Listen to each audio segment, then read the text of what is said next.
Bien, mesdames et messieurs, bonjour et bienvenue à cette conférence organisée par Réponsimo et qui s'intitule L'immobilier digital, cet ami qui vous vend du bien.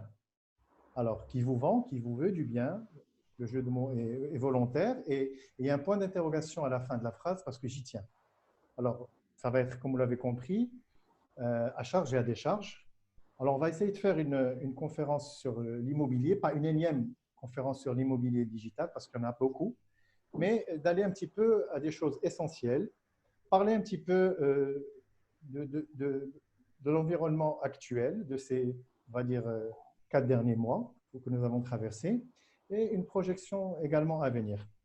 Alors, avant de rentrer dans le vif du sujet, je vais vous présenter mes deux invités. Donc, j'ai le plaisir de recevoir Nour Drissi, qui est une experte et consultante en transformation digitale, et particulièrement dans le domaine de l'immobilier. Il y a une longue expérience de conseil dans le domaine. Elle est également à la tête du cabinet DEN Consulting.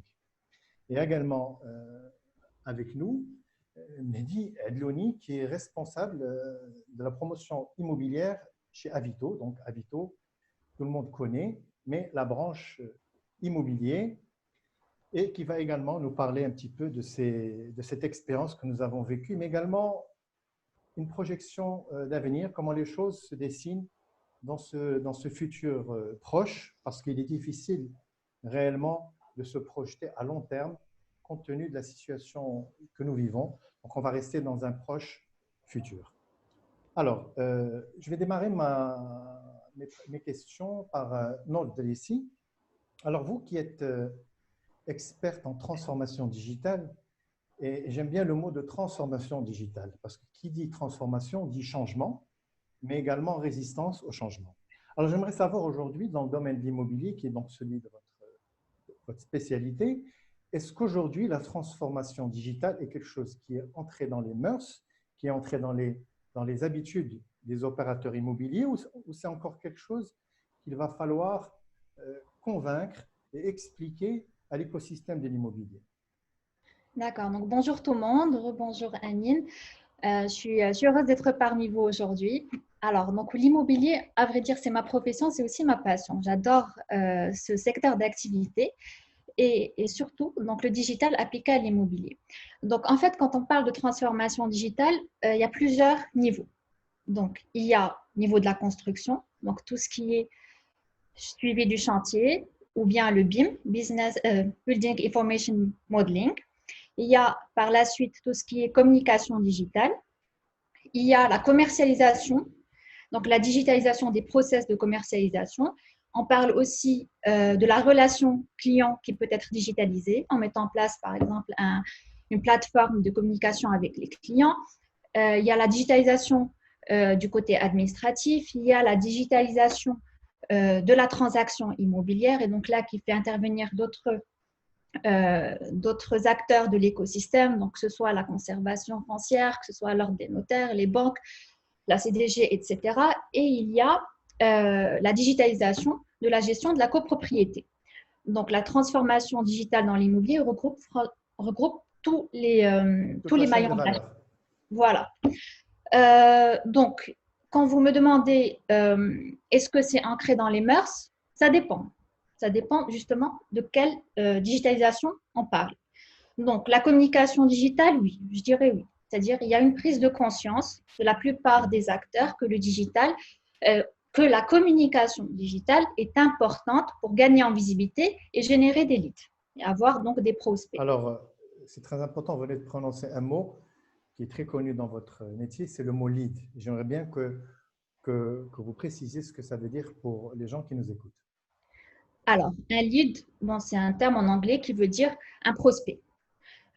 Donc, quand on fait de la communication, que ce soit de l'offline ou de l'online, notre objectif, on peut avoir deux objectifs, soit de la notoriété, donc du branding, on veut être visible, soit on veut les deux et on veut être visible, mais avec un objectif de générer des prospects, c'est-à-dire recevoir des appels entrants ou avoir des personnes qui vont elles-mêmes nous contacter via nos supports de communication, soit notre site internet, nos réseaux sociaux, venir directement au bureau de vente, etc. Aujourd'hui, depuis, on va dire, depuis 2016, on remarque qu'il y a de plus en plus de promoteurs immobiliers qui communiquent sur le digital. Pourquoi 2016, Maud? Alors, en Ça fait, coïncide avec une date c'était précise? l'année où Facebook a lancé un format publicitaire qui nous a beaucoup aidé pour générer des prospects. C'est le format Lead Generation, c'est la publicité à formulaire. Donc c'est Facebook qui a donné un véritable coup d'envoi à cette Il y a pas, digitalisation. alors, je dirais pas ça dans le sens où, bon, il est vrai que ça a beaucoup aidé, qu'avant, pour générer des leads, donc on avait différents canaux via le digital. Donc, il y a pas que Facebook, il y a Facebook. Avant, il n'y avait pas trop Instagram, c'était pas encore, Il y a il n'y avait pas beaucoup les marketplaces, n'est-ce pas? Il y a les portails immobiliers, donc dont Avito.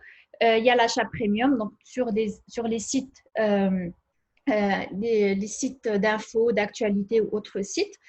Et il y a Google, le réseau de Google AdWords, donc tout ce qui est achat de mots-clés, et aussi le réseau display, c'est-à-dire la diffusion de bannières sur des sites Internet. Donc les gens avant avaient plus l'habitude de faire de l'achat premium et communiquer sur les réseaux sociaux. Et même jusqu'à aujourd'hui, je remarque que Google AdWords n'est pas utilisé comme on devrait l'utiliser. N'est pas vraiment bien exploité. Par contre, Facebook et Instagram, ça reste le premier canal de communication pour les promoteurs immobiliers. C'est là où on les voit le plus de manière continue. Peut-être parce que c'est là que se situe le plus gros de leur cible, en tout cas au Maroc. Alors, il y a 17 millions de Marocains sur Facebook, il y en a 4 millions sur Instagram. En fait, on va dire que Facebook, c'est le moins onéreux. C'est-à-dire, aujourd'hui, un annonceur, quand il va consulter une agence digitale, dans son plan média, elle va forcément inclure Facebook et Instagram. Surtout, comme je le disais, maintenant, avec les publicités à formulaire, on a la possibilité de générer des prospects via des publicités qui restent native, qui restent dans le réseau même. C'est-à-dire, on ne redirige pas vers un site Internet. Donc, il n'y a pas un risque de déperdition. Quand on fait des publicités où on redirige vers un site Internet externe, il y a toujours un pourcentage de personnes qui vont cliquer et finalement vont laisser tomber. Ou bien ils vont atterrir sur une page web qui n'est pas très performante. Donc, les publicités qui génèrent des leads à un coût plus bas. Ça ne veut pas dire que c'est des leads moins qualifiés. Tout dépend du ciblage. Tout dépend du ciblage, tout dépend du visuel du promoteur, de son accroche, de son produit. Donc, avec le lancement de ce type de publicité en 2016, excusez-moi, on a remarqué que justement, il y avait de plus en plus de promoteurs qui ont commencé à utiliser ce format et être visibles sur les réseaux sociaux. Non, avant de rentrer dans les détails, parce qu'on va rentrer dans les détails tout à l'heure, j'aimerais juste savoir si aujourd'hui, dans le paysage, dans l'écosystème de l'immobilier en général et du bâtiment, la digitalisation était un phénomène qui était en marche. Je pense que oui, vous allez me confirmer ça. Et est-ce que toute aujourd'hui entreprise dans cet écosystème a vocation à se digitaliser ou pas? Alors, la communication digitale commence à entrer dans les mœurs. Tout ce qui est organisationnel, c'est-à-dire tout ce qui est avoir un CRM pour gérer la prise en charge du prospect, la prise en charge du client, le suivi des chantiers, etc., n'est pas encore entré dans les mœurs. Il y a très peu d'acteurs qui sont aussi bien structurés, organisés et donc qui ont digitalisé leur process. Donc, par contre, ce que je pense, c'est que la digitalisation du secteur, c'est l'avenir. Je pense que c'est déjà présent, mais ça va s'amplifier. Je parle de toutes les étapes, c'est-à-dire non seulement la communication, mais jusqu'à la transaction. Donc, la blockchain, c'est l'avenir. Le BIM, c'est l'avenir. Aux États-Unis et en Angleterre, on ne peut pas construire si ce n'est pas en BIM. En France, ils ont une deadline qui est, je pense, 2022, si mes souvenirs sont bons. Donc, nous, ça va être bientôt notre tour. Donc, il faut se préparer. Voilà. Donc, ce n'est pas juste les promoteurs immobiliers qui doivent se préparer, c'est tout l'écosystème. ce soit les entreprises, les architectes, les ingénieurs, les topographes. Oui, c'est toute la chaîne, en fait. Oui, donc autant commencer à se préparer dès maintenant parce que on a du pain sur la planche. Très bien. Merci beaucoup. Non, je vais revenir à vous tout à l'heure. À présent, Mehdi Adlouni, je disais tout à l'heure, vous étiez responsable de la promotion immobilière chez Avito. Alors, Avito, c'est très connu des Marocains pour plusieurs autres activités annexes. Ça peut être l'automobile, les biens de consommation courants, mais également l'immobilier neuf, mais également l'immobilier de seconde main. Et c'est une activité que vous développez aujourd'hui depuis, je pense, 6 ans, depuis 2014. Donc, c'est quelque chose qui est bien installé dans le paysage immobilier marocain.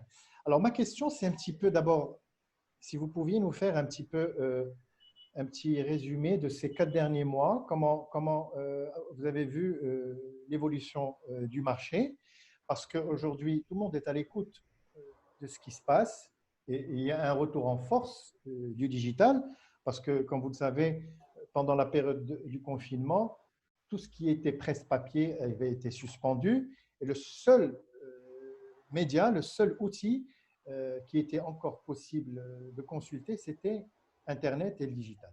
Donc, quel est aujourd'hui votre retour par rapport à ces 4 derniers mois? Et si vous pouviez aussi nous faire, parce que Avito, c'est une entreprise qui fait partie d'un groupe mondial qui est Adevinta. Vous êtes présent dans plusieurs pays dans le monde.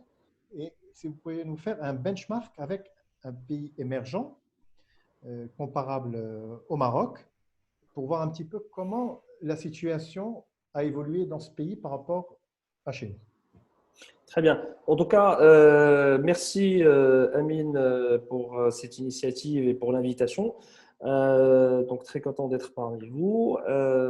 Comme tu l'as précisé, donc en fait Avito fait partie du groupe Adevinta qui compte plus de 20 filiales dans le monde. Et comme vous le savez déjà, donc Avito est une plateforme média donc de petites annonces, mais généraliste au départ, mais avec des spécialisations beaucoup plus fortes qui ont pour objectif d'apporter plus de valeur ajoutée pour les professionnels et les particuliers. Donc en l'occurrence, là on parle de l'immobilier qui aujourd'hui est un axe, c'est une force principale et centrale chez Avito, puisqu'on a plus de 3 millions de visiteurs uniques, plus de la moitié des gens qui viennent sur Avito, ils viennent pour rechercher un Alors, bien quand vous parlez de 3 immobilier. millions de visiteurs, c'est par semaine, par mois, par Par an? mois. Par mois.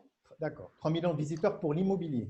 Unique, voilà, pour l'immobilier. Exactement. Donc, aujourd'hui, Avito, c'est plus de 6 millions de visiteurs uniques par mois. Et aujourd'hui, la moitié, ce qu'on voit en tout cas, c'est la moitié qui vient pour de l'immobilier. C'est très, très grand. Voilà. Absolument. Donc, ce qui nous donne aujourd'hui la légitimité, en tout cas, sur ce secteur-là, en termes de présence, en termes d'audience. Par rapport à votre question, ce qu'on a remarqué, en tout cas sur les 4 derniers mois, oui. c'est des tendances sur le secteur de l'immobilier qui sont classiques en tout cas et constatables sur pas mal d'autres filiales. C'est que autant sur notre nouvelle plateforme qui est Immonef, on pourra revenir un peu sur le détail de cette plateforme par la suite. Donc, on a l'ensemble des biens résidentiels neufs, donc des maisons, villas, appartements. Autant sur le site et les catégories immobilières d'Avito, on a une chute brutale en tout cas des audiences. C'est-à-dire que ça, c'est au mois de mars. Au mois de mars, voilà, vers la fin du mois de mars. Oui. Très rapidement, donc on a constaté une chute énorme là-dessus en termes de consultation, mais aussi en termes d'ajout d'annonces. Ou là d'ajout de biens immobiliers à vendre ou à louer. Donc, d'une part, en fait, il y a moins d'annonces qui viennent sur le site, qui sont déposées tous les jours par nos audiences, par les internautes. Il faut savoir que c'est quelque chose qui a chuté sur les 3-4 premières semaines d'à peu près 75 à 80%. C'est-à-dire que tout simplement, les gens n'avaient plus, en fait, c'était plus leur priorité principale et que ces projets-là, soit de location, soit de vente, étaient plutôt rangés pour après Covid et donc redéplacés en termes de priorité.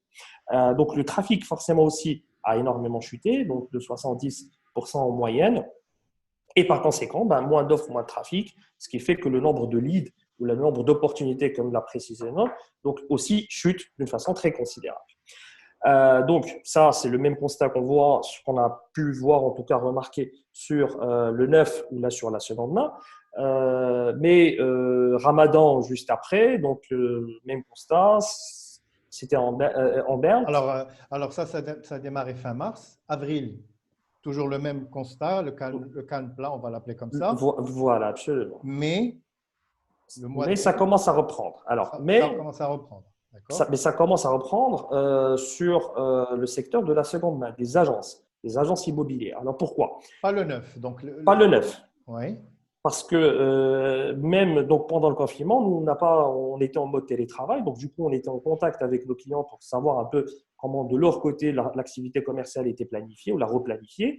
Donc, pour les promoteurs, la majorité, en fait, la très grande majorité, les bureaux de vente étaient fermés puisqu'il n'y avait pas de déplacement.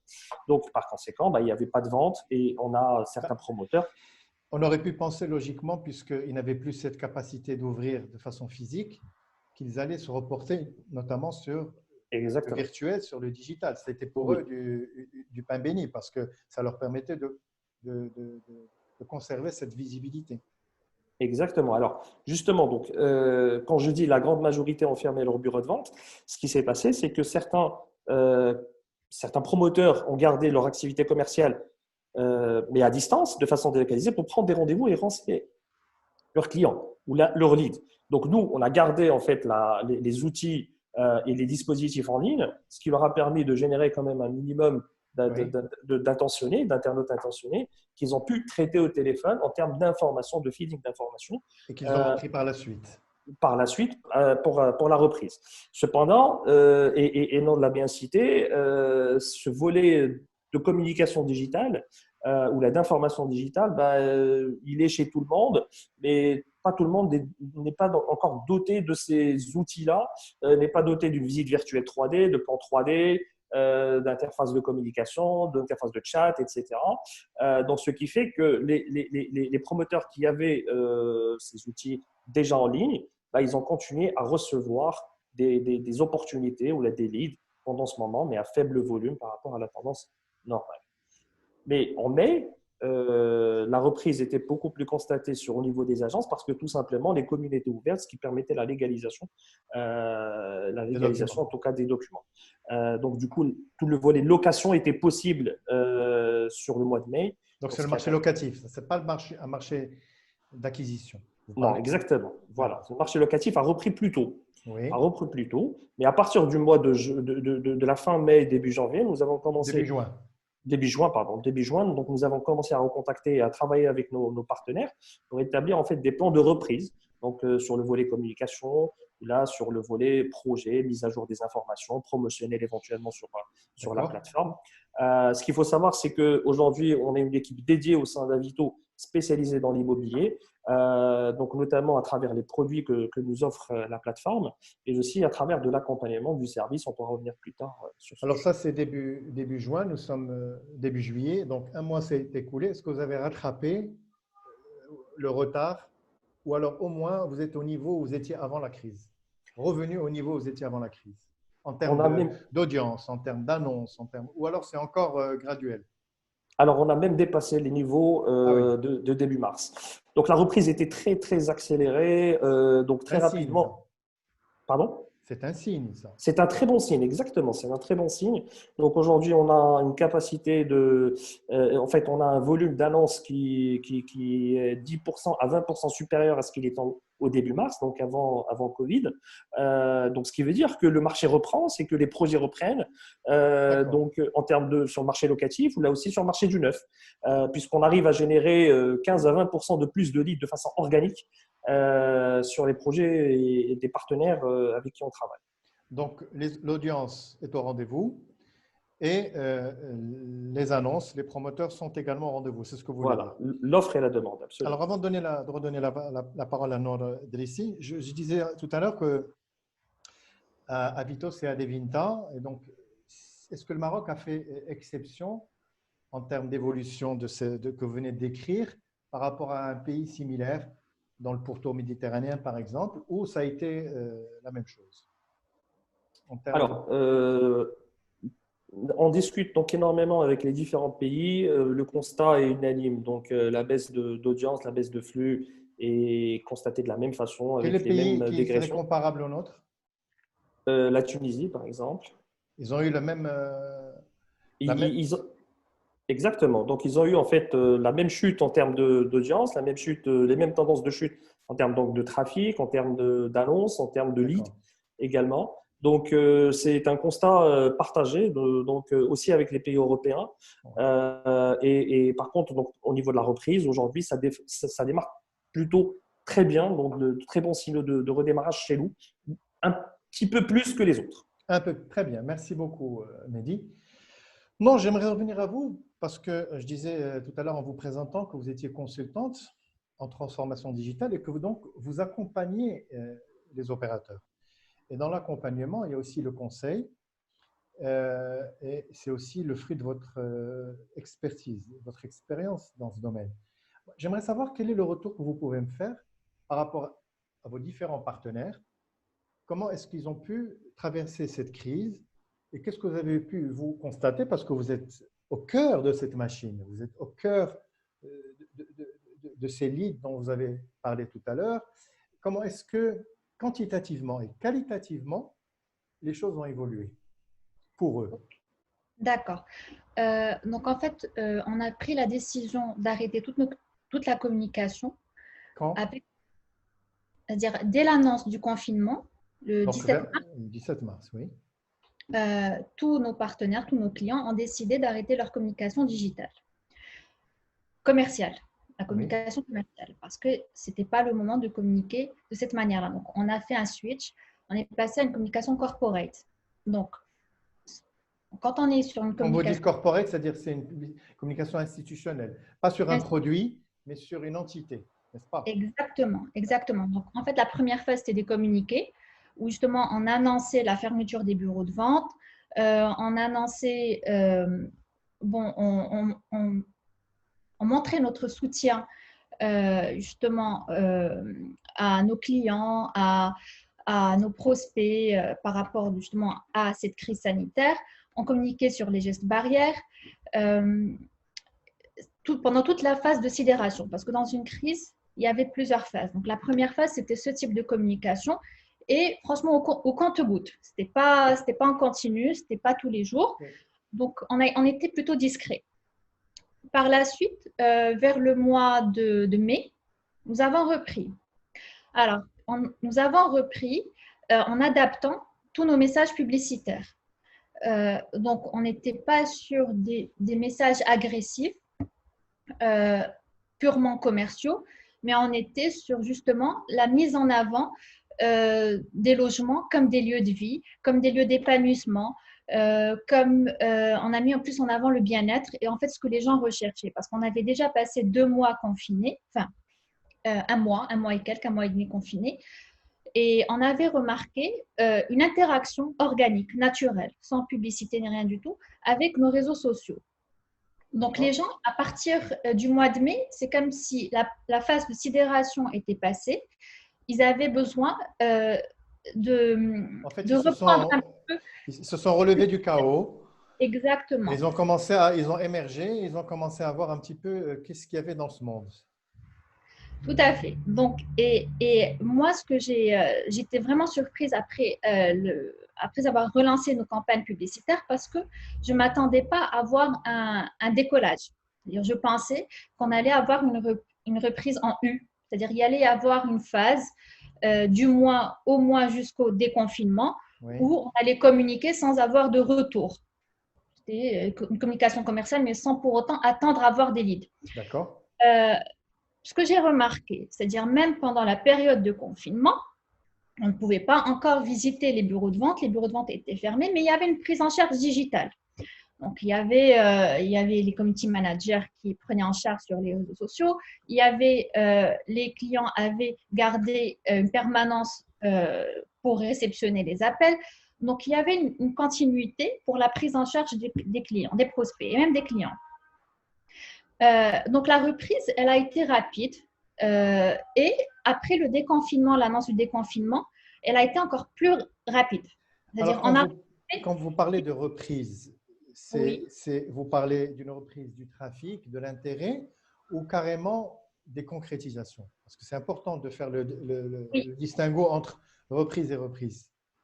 Alors, Parce je vais qu'aujourd'hui, les promoteurs se plaignent, une grande partie d'entre eux se plaignent de dire qu'il n'y a pas en fait de concrétisation.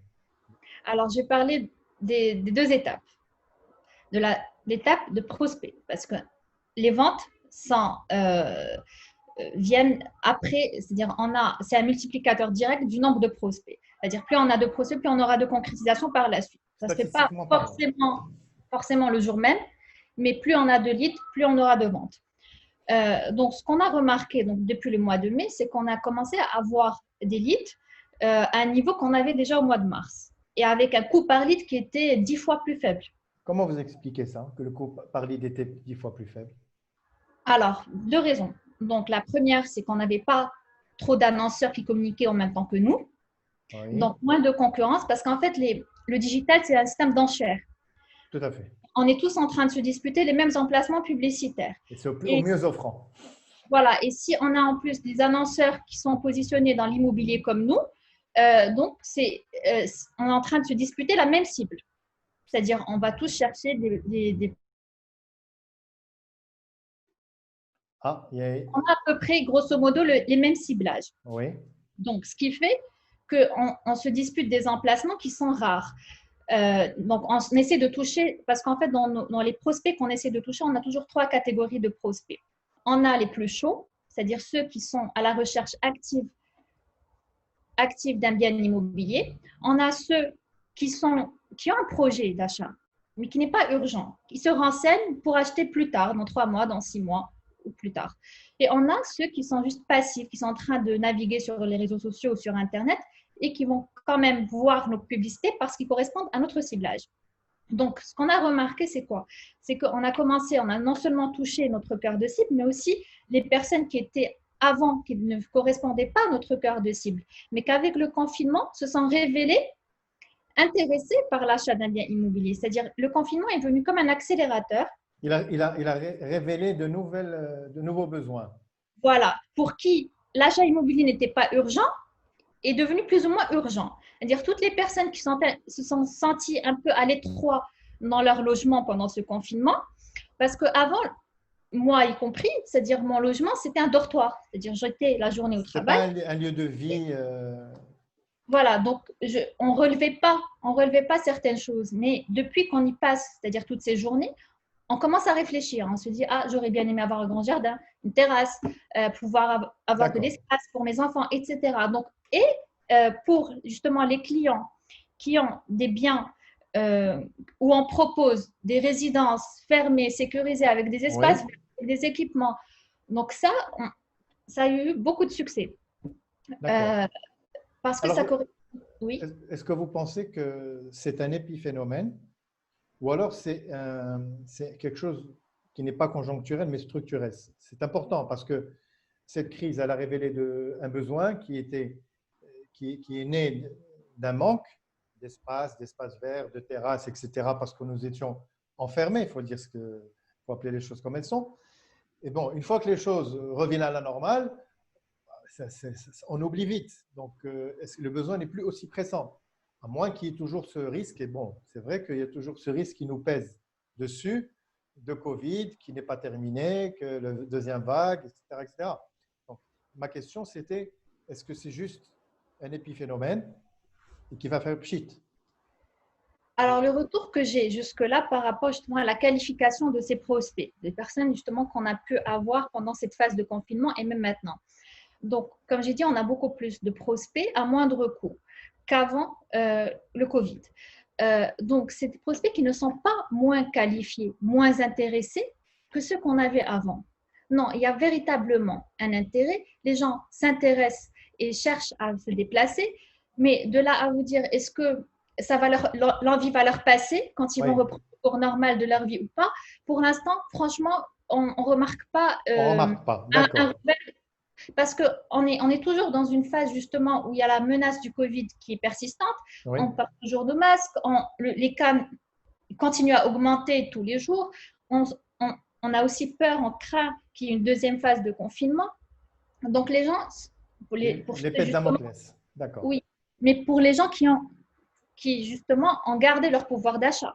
Parce que moi, en fait, la crainte que j'avais en relançant les campagnes publicitaires, je pensais euh, qu'avec justement l'arrêt de l'activité, donc pratiquement tous les secteurs d'activité ont été touchés par le Covid. Oui.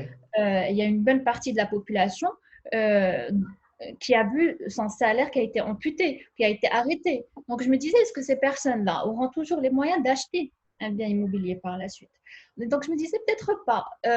Donc peut-être qu'on va passer vraiment par une année très difficile et que les gens ne seront pas intéressés. Par contre, ce que les chiffres m'ont prouvé par la suite, c'est qu'il y a l'intérêt. Il y en a plus de personnes intéressées. Mais de là à dire est-ce qu'ils vont être solvables, franchement, pour On n'en est, l'instant, je n'ai pas la on n'en est pas. visibilité.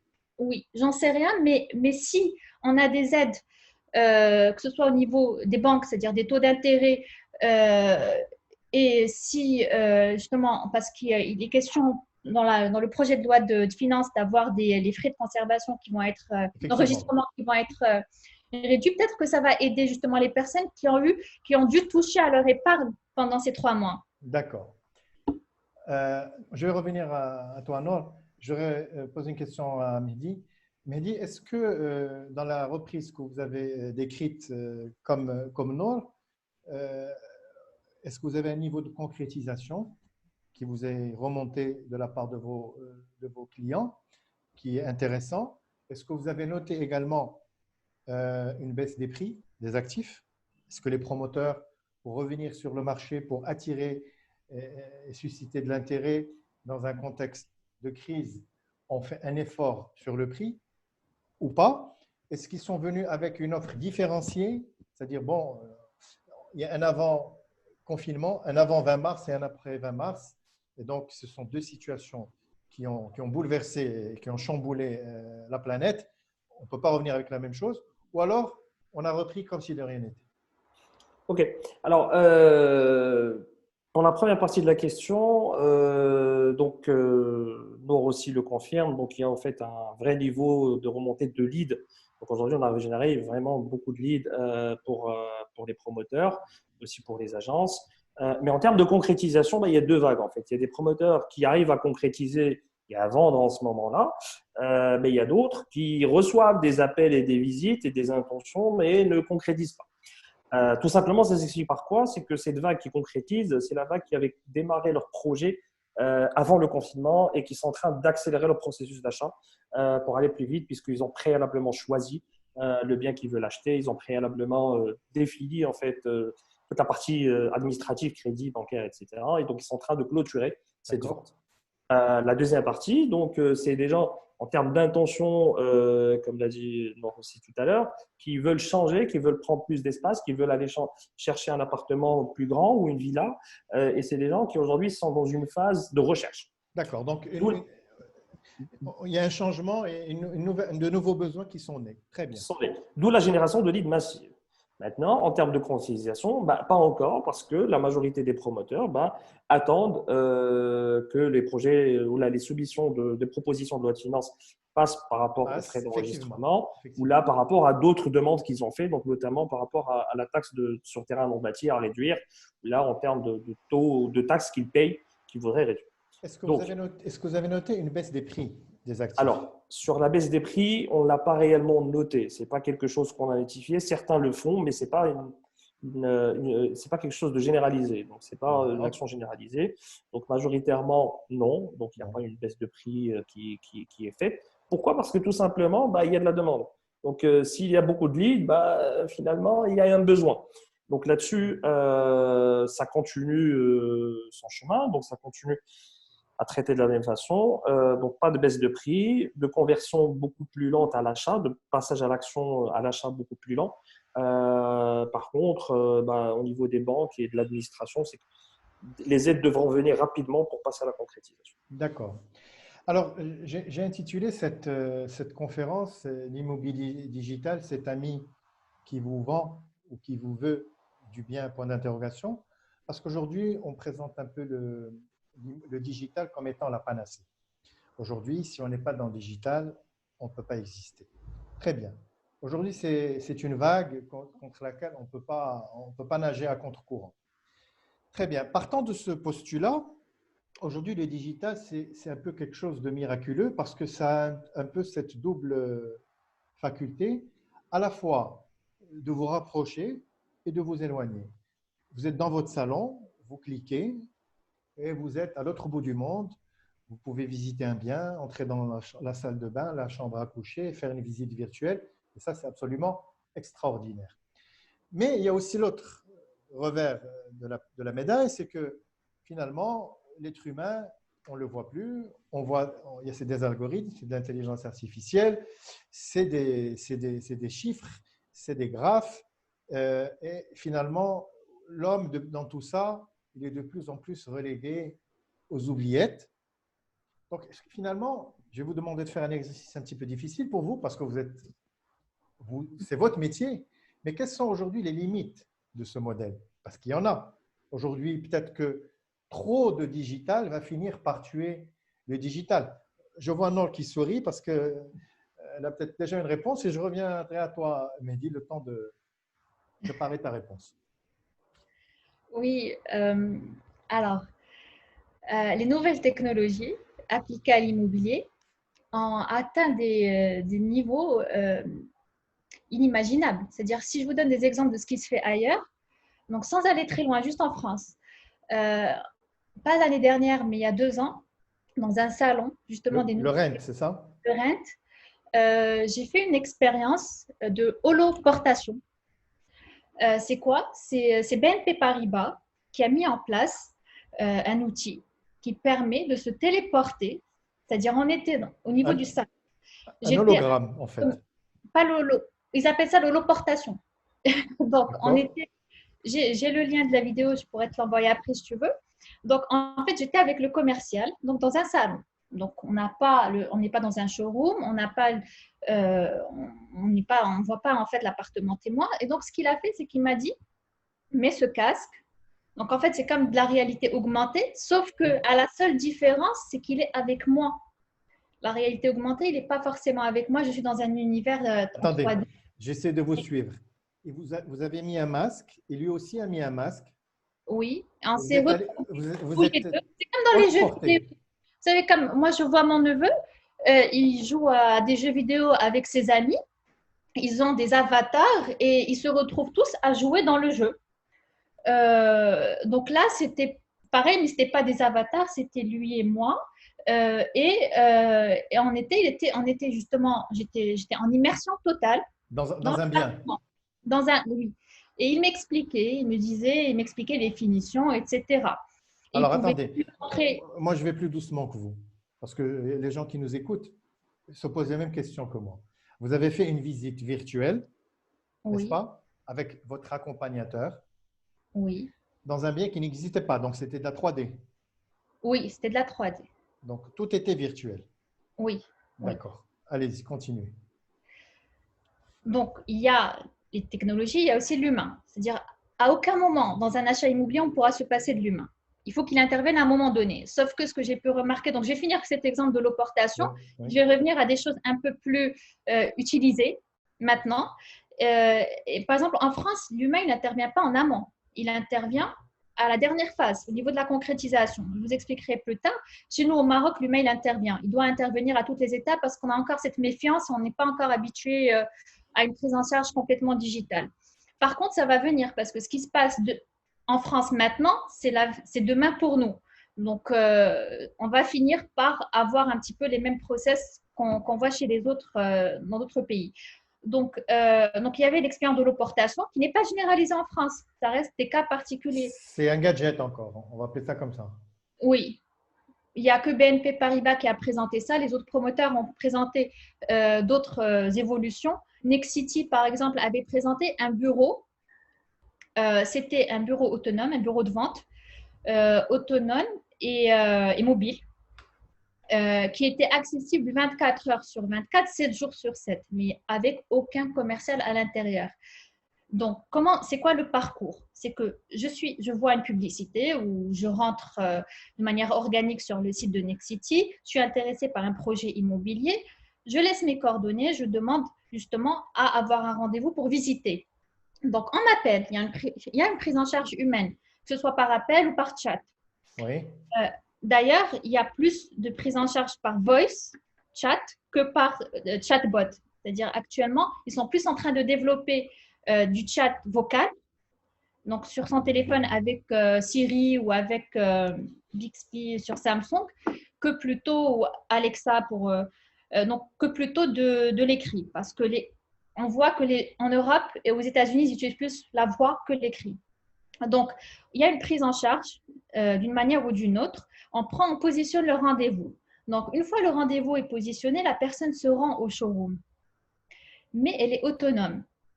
Ah, elle n'est On pas lui donne un reçue code. par quelqu'un. Elle rentre Non, dans un on lui donne un showroom code. seul. On lui donne un code. Elle intègre le code. Au niveau, il y a bien sûr des caméras dans le showroom. Elle intègre le code au niveau de la porte. Elle peut y aller à minuit comme à 5 heures du matin. Elle met son code, elle entre. Elle a justement tout le parcours qui est digitalisé. Elle sait qu'à ce moment-là, elle a la plaquette commerciale digitalisée, elle a la maquette orbitale, elle peut visiter, avoir les matériaux pour savoir justement les finitions qu'il y aura dans son appartement, etc. Et si jamais elle est intéressée, qu'elle voit que le projet lui plaît bien, c'est à ce moment-là où elle demande un rendez-vous physique avec donc, une personne en chair en os.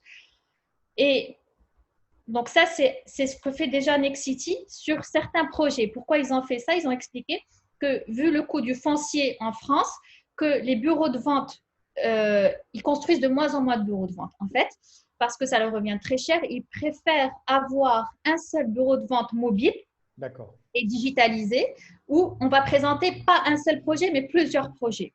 D'accord. Donc non, ça c'est de l'optimisation. Au Maroc, c'est encore un peu On est encore loin de de la ça. science-fiction. Donc je reviens à ma question de départ. Aujourd'hui, vous qui êtes au cœur de la machine, au cœur du process, c'est quoi les limites? Je sais que c'est difficile pour vous mais dites-moi, c'est quoi les Alors, limites que vous voyez à la chose? justement, là, j'étais en train de vous montrer que les limites ont été poussées déjà très, très loin. Donc, ce que Ailleurs. vous êtes en train de me décrire aujourd'hui en France, vous considérez que c'est une limite à ne pas atteindre? Non, je ne considère pas que c'est une limite à ne pas atteindre. C'est une limite qui va être atteinte tôt ou tard. Je reviens justement à un parcours plus ou moins généralisé aujourd'hui. C'est quoi? C'est que en France, sans parler des bureaux de vente autonomes, donc des bureaux de vente où il y a bien des commerciaux, etc. Oui. Donc, ce qui a été présenté par Cogedim, c'est que les visites en bureau de vente, donc sur une échelle de 1 à 12, elles sont baissées jusqu'à 1. C'est-à-dire, elles ont drastiquement baissé, de telle sorte à ce que le prospect, quand il se déplace en bureau de vente, c'est pour concrétiser. Ils ont un taux de concrétisation de 50%. C'est-à-dire qu'un prospect sur deux achète. C'est-à-dire qu'il a tellement été bien pris en charge de manière digitale, il a eu toutes les informations dont il a eu besoin, les plans, les spécificités de son appartement, le plan de l'appartement qui l'intéresse, pas des plans standards, mais vraiment, il a été pris en charge comme s'il était en face à face. Et donc, quand il se déplace, il y a une chance sur deux pour qu'il concrétise. Donc ça, je me dis qu'on finira dans quelques années par arriver à ça, ici au Maroc. Ici, au Maroc, donc contrairement au marché français, donc il y a une méfiance qui est plus développée, dans le sens où on n'a pas la VFA, on est dans un contexte où il y a eu pas mal de scandales, que les gens sont réticents, donc ils ont ce besoin, ils ont ce besoin, mais aujourd'hui, mais ça va pas rester comme ça. Alors justement, j'allais rebondir sur ce que vous venez d'évoquer, et en posant la question à Mehdi Adlouni. Je parlais tout à l'heure des limites du modèle. Alors, une des limites, après je vais vous donner la parole, une des limites de ce modèle, justement, est-ce que ce n'est pas la sécurité? Parce que finalement, on se rend compte qu'il y a eu pas mal d'arnaques immobilières dont le socle, le soubassement, a été l'outil digital. On a créé des sites Internet, on a créé tout, mais de façon virtuelle, et on a berné l'acquéreur ou le prospect jusqu'à ce que ça débouche sur d'énormes scandales. Bon, des fois, on est allé même plus loin. On a créé une interface virtuelle, mais même un véritable showroom, mais en fait, tout était faux. Mais le point de départ, c'est souvent le digital. Et donc aujourd'hui, une plateforme comme la vôtre, qui brasse des milliers d'annonces, comment s'assurer de la véracité d'un projet? Quelqu'un qui vient, qui vous dit, moi, j'ai à Qalat Sarna un immeuble R+5 avec tant d'appartements à vendre. OK, voilà la photo, voilà l'annonce, allez-y. Comment aujourd'hui sécuriser ça? Parce que c'est un point, je vais dire, crucial aujourd'hui. Tout peut s'effondrer à cause de ça. Alors, comme tu le dis, Amine, la vraie limite, c'est la sécurité et l'arnaque qu'on a connue l'année dernière. Et même avant, et même encore avant. aujourd'hui. C'est la boîte de Pandore, on en découvre tous les jours. Mais après, en fait, ce genre d'arnaque dans l'immobilier, mais aussi dans d'autres secteurs, ça se fait très bien. Tout à fait. Le moteur central de ces arnaques-là, c'est le marketing. C'est vendre du rêve, et l'immobilier en soi est un projet, est une projection de vie ou un projet où on se projette en fait en famille, bonheur, plaisir on joue sur l'émotion. On joue sur l'émotion, effectivement. Et de ce fait, les gens ils se projettent rapidement là-dessus. Mais par contre, ce qu'il faut juste rappeler ici, je pense qu'il est important de le dire, c'est que le digital est une question de mindset. En fait, le digital a pour objectif principal de réduire les distances, de permettre aux gens, aux audiences, à l'internaute, d'aller rapidement s'intégrer, se projeter, voir le bien, utiliser la visite virtuelle, recevoir le maximum d'infos, visiter le projet, etc. Donc, très rapidement, informer et se projeter dedans. Par contre, la conviction ou les arguments pour le passage à l'acte, aujourd'hui, le mindset ou l'humain préfère encore discuter avec quelqu'un de palpable, de physique, d'aller voir le projet, même s'il l'a vu en visite 3D, d'aller voir le projet physiquement. Nous, en ce qui concerne… Mais des fois, c'est des projets qui sont futurs. Je veux dire… tu n'as qu'une palissade, en fait. C'est une palissade.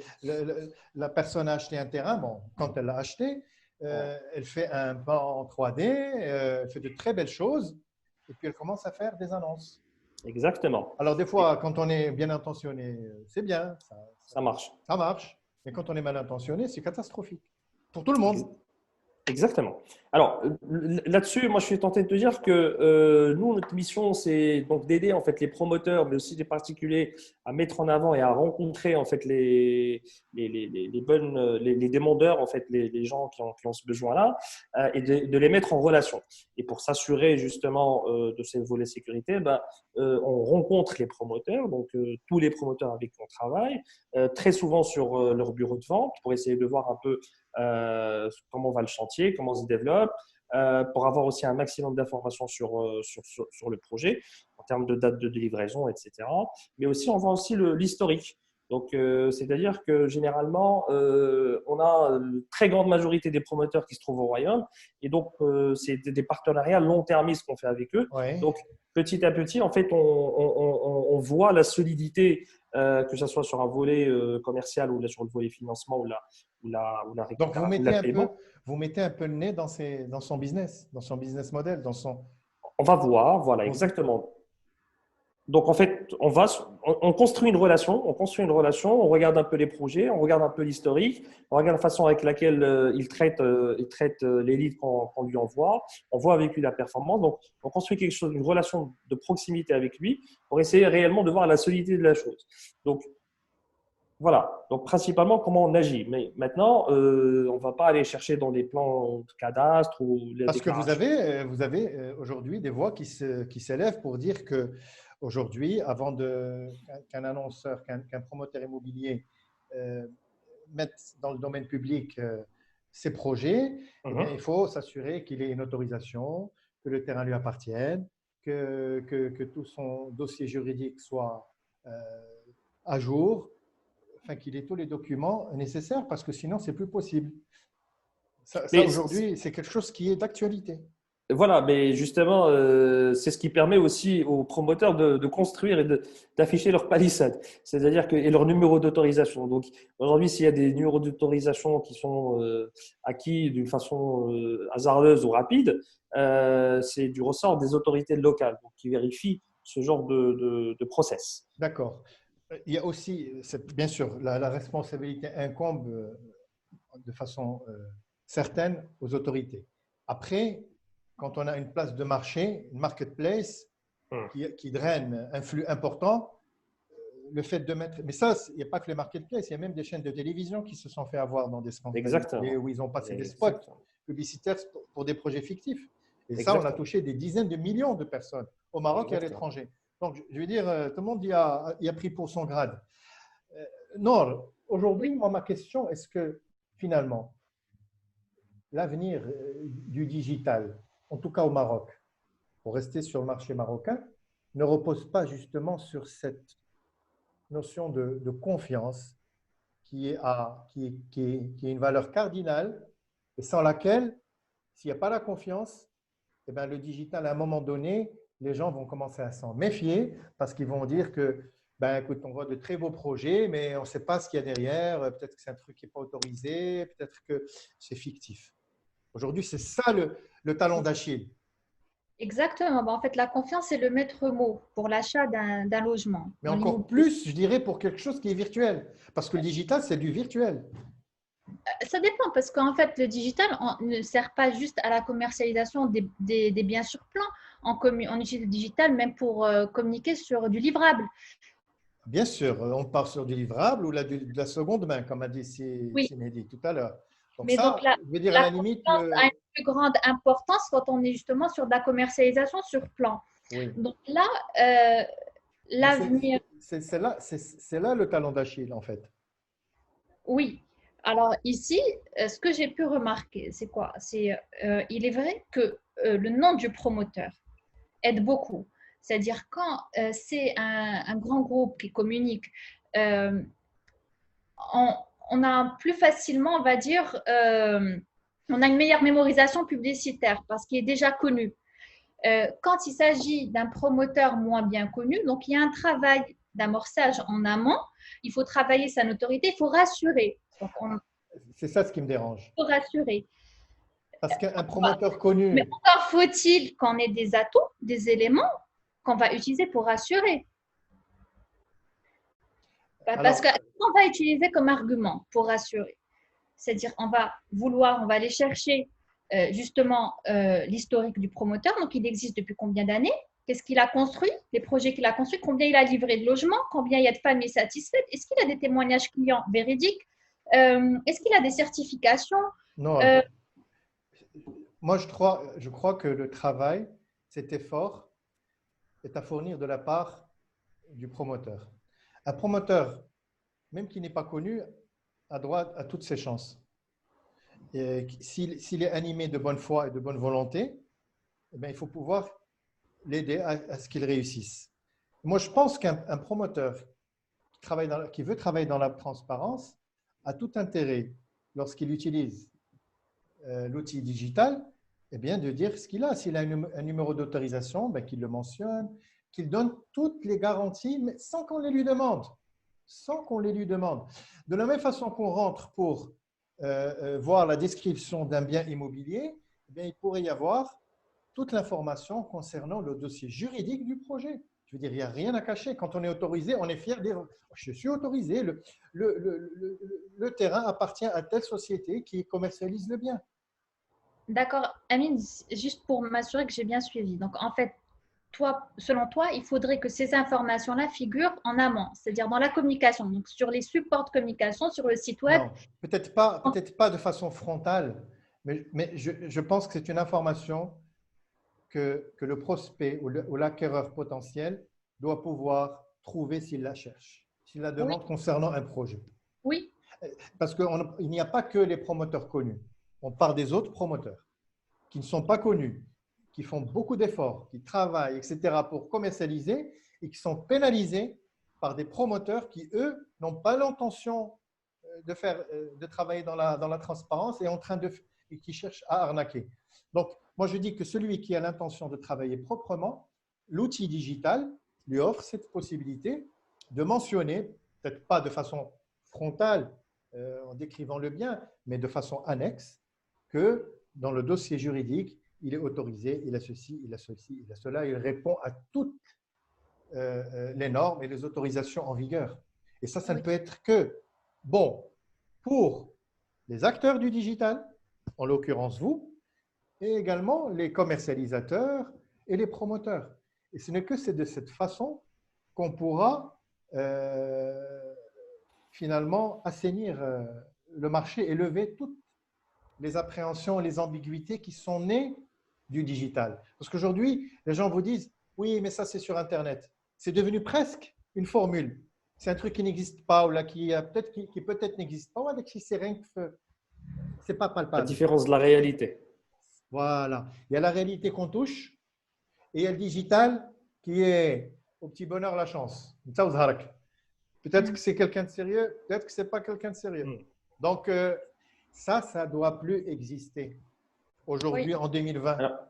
Alors si je peux apporter un élément complémentaire de réponse, nous, sur la plateforme qu'on a, donc Imo9, donc qui est une plateforme, je le rappelle, dédiée au résidentiel neuf, donc on a la possibilité de rajouter tout type de médias. Donc, en plus des photos, vidéos, etc., on a la possibilité de rajouter des brochures ou des dossiers administratifs. Tout à fait. Donc, et ça, on l'ouvre aussi à l'ensemble des promoteurs qui souhaitent jouer la carte de la transparence et de la communication immédiate et transparente. Oui.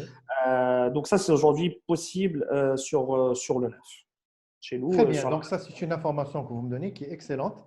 Ça veut dire qu'aujourd'hui, un promoteur qui veut être présent sur Imo9 a la possibilité, s'il le souhaite, de rajouter des informations. Voilà. Mais je pense que c'est tout dans son intérêt. Dans son intérêt, justement, de mettre en confiance celui qui est en train de s'intéresser à son projet et de dire, oui, il a un numéro d'autorisation et qu'il a toutes les informations. Il y a un nom que je ne vois plus, mais elle va certainement revenir. Mehdi, tu m'entends? Oui, je t'entends. Donc, pour revenir un petit peu à Vito, donc tu m'as dit tout à l'heure que les choses reprenaient de la couleur, n'est-ce pas? Exactement. Et que c'était en train de repartir dans une bonne direction. Est-ce que, selon ton expérience aujourd'hui, avec le parcours que tu as, est-ce que tu penses que tout promoteur immobilier a intérêt à se digitaliser ou alors que c'est réservé juste à une catégorie et que le coût est un élément qui peut être un élément barrière? Alors, moi, je pense qu'aujourd'hui, les promoteurs ont intérêt au moins à digitaliser leur communication parce que tout simplement, l'audience s'y prête. Leur audience est sur les réseaux, leur audience est sur Avito. Et de ce fait, c'est la façon la plus simple et la plus économique aujourd'hui de toucher cette audience-là.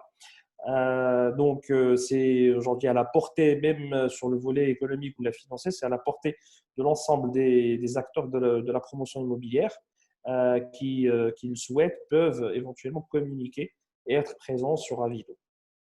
Alors, j'aimerais juste savoir un petit peu, est-ce qu'il y a un volet conseil, accompagnement des promoteurs? Oui. Alors, et comment est-ce qu'il s'articule? Très bien.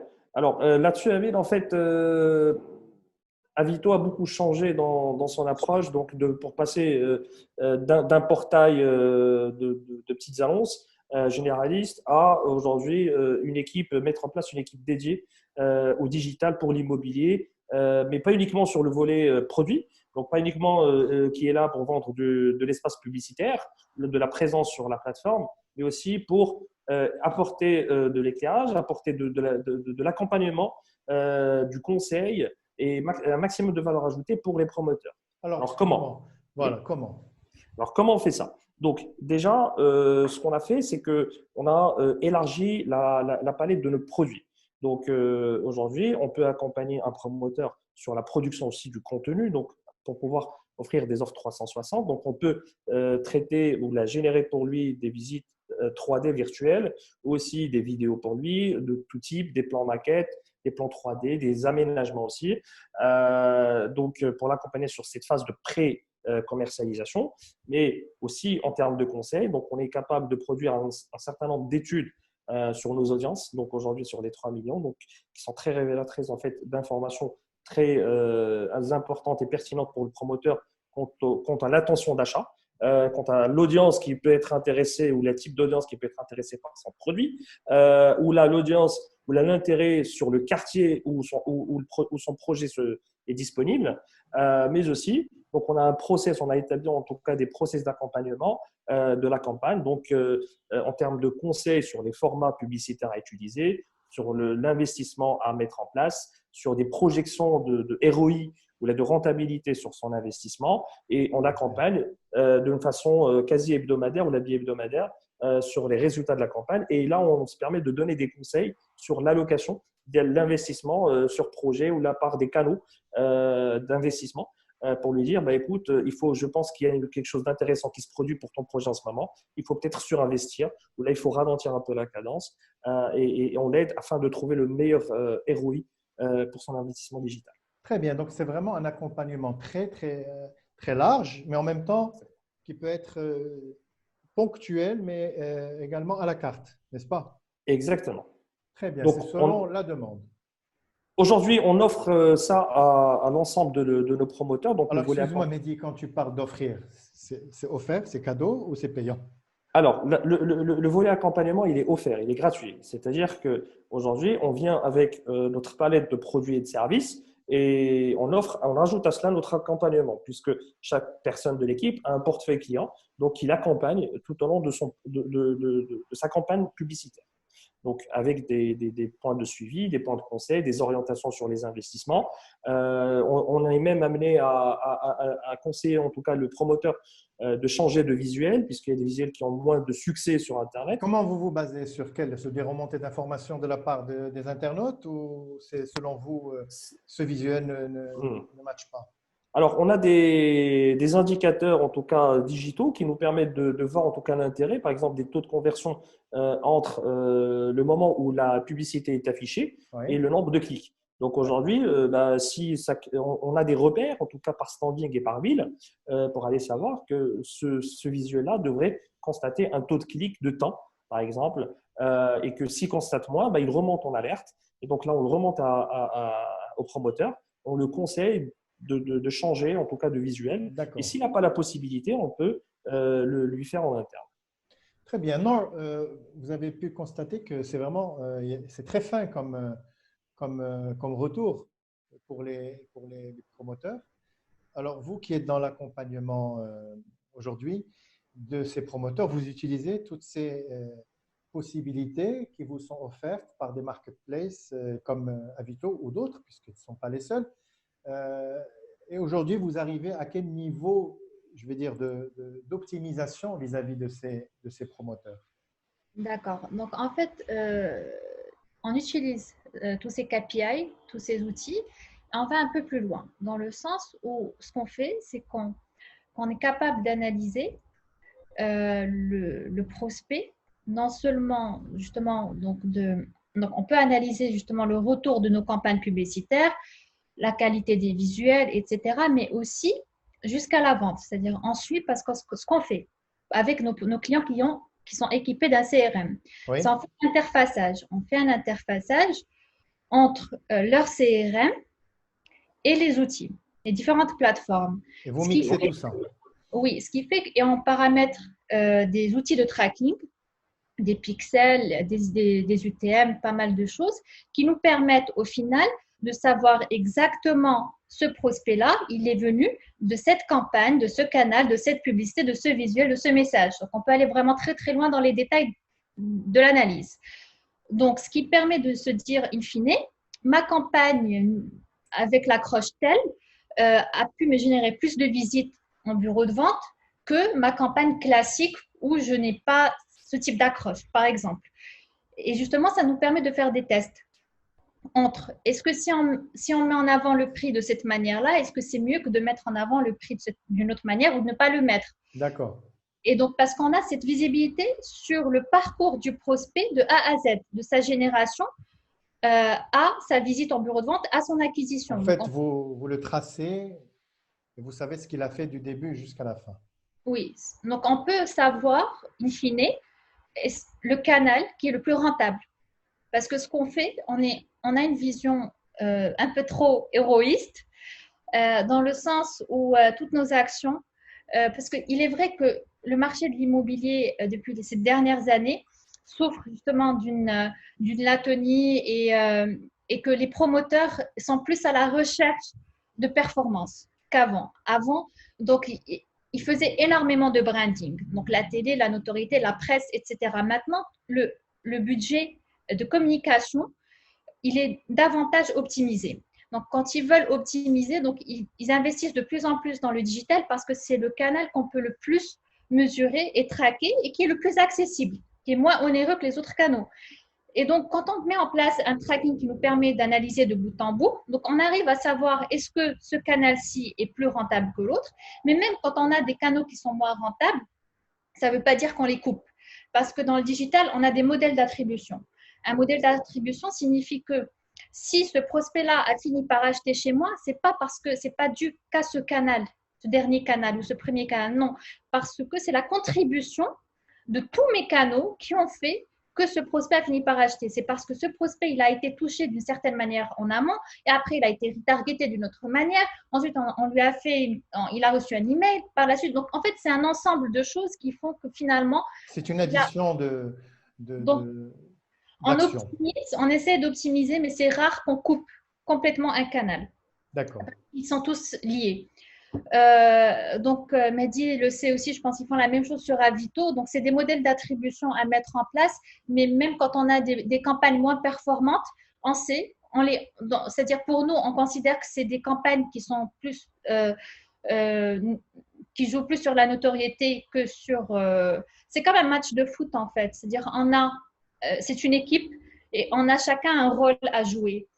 Mais on ne peut pas se dire parce que lui, il est dans… Moi, je ne me connais pas trop en foot, j'ai mal pris l'exemple. Allez-y, on a compris quand même. C'est-à-dire, on ne va pas enlever la défense parce que c'est…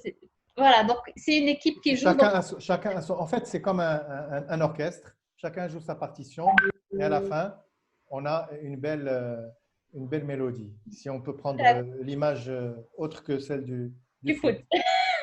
Voilà. Si Mehdi voulait ajouter quelque chose?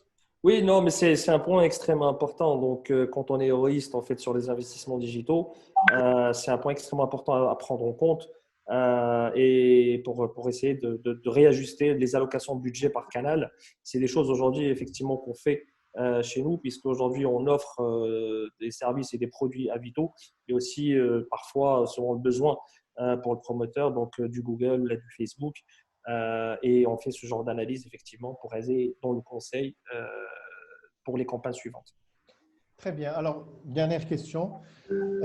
J'ai beaucoup de personnes qui m'approchent pour me dire que le digital, c'est bien, mais c'est du chinois, c'est compliqué, on n'y comprend rien, et puis c'est cher. Alors aujourd'hui, qu'est-ce que ça coûte, Nord, aujourd'hui, de transformer quelqu'un qui n'est pas dans le digital en quelqu'un qui fait du digital? Ça demande quoi? Quel budget? Ce qui est un minimum requis? Je sais, bon, bien évidemment, on ne peut pas donner un prix comme ça, mais une fourchette. Parce qu'il faudrait un petit peu aussi démystifier ces histoires de digital, parce que les gens, quand c'est sophistiqué et qu'il y a des termes en anglais et que ceci et que cela, ils prennent peur. Alors peut-être que c'est le moment de dire que ce n'est pas barbare. Il y a même des services qui sont offerts, n'est-ce pas, si Mehdi, il y a de l'accompagnement qui est offert. Je pense que c'est important de dire qu'aujourd'hui, on peut passer au digital de façon sereine, parce que d'abord, il y a des professionnels qui savent faire et qui peuvent prendre en charge toute l'interface digitale, mais aussi en termes de coûts, c'est important. Oui. Alors, nous, ce qu'on fait, c'est que nous, on n'intervient pas comme une agence classique dans le sens où on fait un travail en amont avec le promoteur. On définit ses objectifs. Donc, ses objectifs à lui, c'est la vente. Il veut réaliser tant de ventes, tant de chiffres d'affaires. Et on fait une analyse qui nous permet justement, en ayant une idée sur les taux de concrétisation, donc de vente, de vente sur visite et de visite sur lead, ça nous permet de donner une estimation du nombre de prospects dont ils ont besoin pour réaliser cet objectif. et D'accord. on émet une hypothèse de coût par lead. Donc, on prend le coût par lead, on le multiplie par le nombre de prospects, ça nous donne le budget. Donc, on leur dit, si vous voulez avoir ce nombre, pardon, Au niveau si vous voulez commercial, réaliser ce nombre de ventes, voilà, il vous faut tant de leads, ça coûte donc tant. ça coûte tant. Très bien. S'ils ont le budget, tant mieux. S'ils l'ont pas, ben, On peut ils nous donnent diviser ce par qu'ils deux. ont, mais on les prévient. Avec ce budget, on n'ira pas très loin. Donc, D'accord. avec ce budget, voilà ce qu'il est possible de faire. Très bien. Voilà. Très bien. Donc, il y a vraiment une flexibilité et une souplesse par rapport à l'offre. On peut s'adapter au budget des promoteurs. Je suis tenté juste de rajouter quelque chose par rapport à ce point-là. C'est que le digital est accessible, hein. Donc aujourd'hui, les coûts sont connus. Les coûts de clic Facebook ou Instagram ou Google sont connus. Donc c'est accessible. Même chez nous, on a des packs de démarrage. Donc c'est vraiment très accessible. Par contre, effectivement, ça dépend des objectifs qu'on cherche à atteindre. Donc si on cherche à vendre des appartements, bah, il y a un coût à mettre, un investissement minimum calculé selon, de la même façon que ce que l'on a cité. Et par conséquent, on émet des hypothèses donc de performance. Et de ce fait, ça permet d'avoir une idée. C'est ce qu'on suit pendant l'accompagnement. Donc, on dit, voilà, on a établi des hypothèses et voici comment on va les suivre pendant les 3 mois ou les 6 mois de temps. Maintenant, il faut juste faire attention et de se dire et de rappeler, il est important de le dire, que le digital est un métier. Ce n'est pas quelque chose qui s'improvise. Il ne suffit pas d'avoir une carte et aller sur Facebook et acheter soi-même et faire sa campagne soi-même. Si quelqu'un peut le faire, bah, très bien, mais ça nécessite de l'expertise et un recul et une expérience.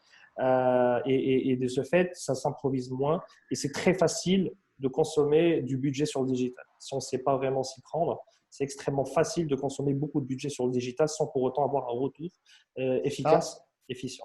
ça, par contre, c'est grave. C'est-à-dire que c'est de l'argent qui est parti comme ça en Ça fumée. peut partir très vite, très très vite. Non, je pense qu'elle peut le confirmer et que sur Facebook, ça va très très vite. Sur Google Display, ça va très très très vite aussi.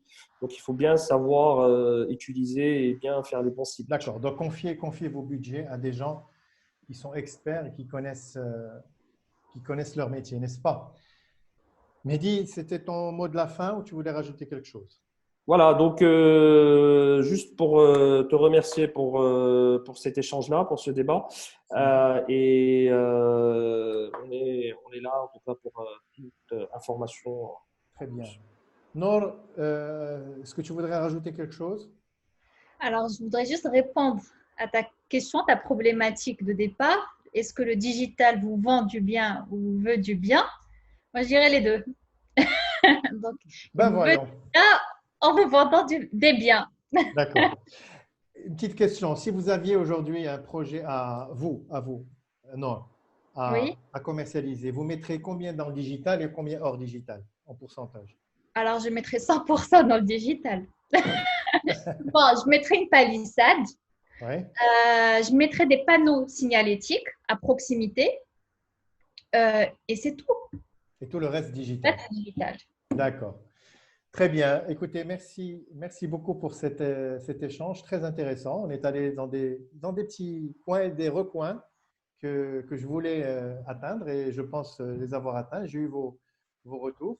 Je remercie Mehdi Adlouni qui est responsable de la promotion immobilière chez Avito.